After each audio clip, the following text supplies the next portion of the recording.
కొన్నాళ్ళ నుంచి భాషతో సంబంధం లేకుండా అన్ని చిత్ర పరిశ్రమలో విజయవంతమైన వ్యక్తుల జీవిత చరిత్ర నేపథ్యంలో సినిమాలు వస్తున్నాయి.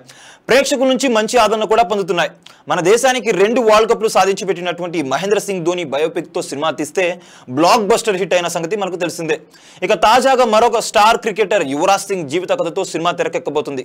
దీనికి సంబంధించిన ప్రకటన అధికారికంగా వచ్చింది. రవి భూషణ్ కుమార్ సంయుక్తంగా ఈ సినిమాను నిర్మించబోతున్నారు. 2 సంవత్సరాల నుంచి యువరాజ్ సింగ్ కు సంబంధించిన పూర్తి వివరాలను క్షుణ్ణంగా పరిశీలించి కథను స్క్రిప్ట్ ను తయారు చేశామని చెప్పారు.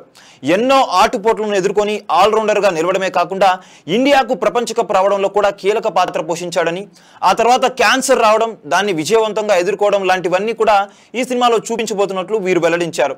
ఈ చిత్రంలో యువరాజ్ సింగ్ పాత్ర కోసం జూనియర్ ఎన్టీఆర్ ను తీసుకునే ఆలోచనలో ఉన్నట్లు తెలుస్తుంది. హైదరాబాద్ లో ఉండే తారక్ ను కలిసి దీనిపై చర్చించబోతున్నట్లు సమాచారం.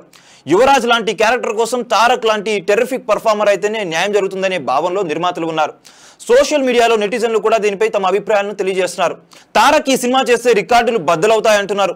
ఖచ్చితంగా ఈ సినిమా చేయడానికి ఎన్టీఆర్ ఒప్పుకుంటారని, పాన్ ఇండియా సినిమాగా కాదని దీన్ని పాన్ వరల్డ్ మూవీగా విడుదల చేయడానికి కూడా ఇందులో స్కోప్ ఉంటుందంటున్నారు. తారక్ నటించిన దేవర చిత్రం షూటింగ్ ఇప్పటికే పూర్తి చేసుకుంది. వచ్చే నెల 27వ తేదీన ప్రేక్షకుల ముందుకు రాబోతుంది. RRR తర్వాత తారక్ నుంచి వస్తున్న సినిమా కావడం, దాదాపు 4 సంవత్సరాల నుంచి సినిమా లేకపోవడంతో దీనిపై భారీ అంచనాలు అయితే ఉన్నాయి. సో చూసారు కదా గైస్, ఇలాంటి మరిన్ని ఇంట్రెస్టింగ్ అప్డేట్స్ అయితే వస్తా ఉంటాయి మా ఛానల్ నుంచి. సో ఇప్పుడు ఏదైతే మనం ఇక్కడ డిస్కస్ చేసామో, తారక్ యువరాజ్ సింగ్ బయోపిక్ లో నటించబోతున్నారని ఆల్రెడీ మనకు చాలా ఊహాగానాలు విన్నాము. రోహిత్ శర్మ బయోపిక్ ఎన్టీఆర్ చేయాలని చెప్పి కూడా చాలా పెద్ద ఎత్తున సోషల్ మీడియా చూపిస్తున్నారు. సో ఈ 2 పాత్రల్లో దేనికైతే తారక్ న్యాయం చేయగలడు, మీరందరూ కూడా మీ యొక్క కామెంట్ ని మా కామెంట్ సెక్షన్ లో అయితే టైప్ చేసి మాకు ఫార్వర్డ్ చేయండి. థ్యాంక్ యూ ఫర్ వాచింగ్ ఆ video still then. Okay then, see you, bye by.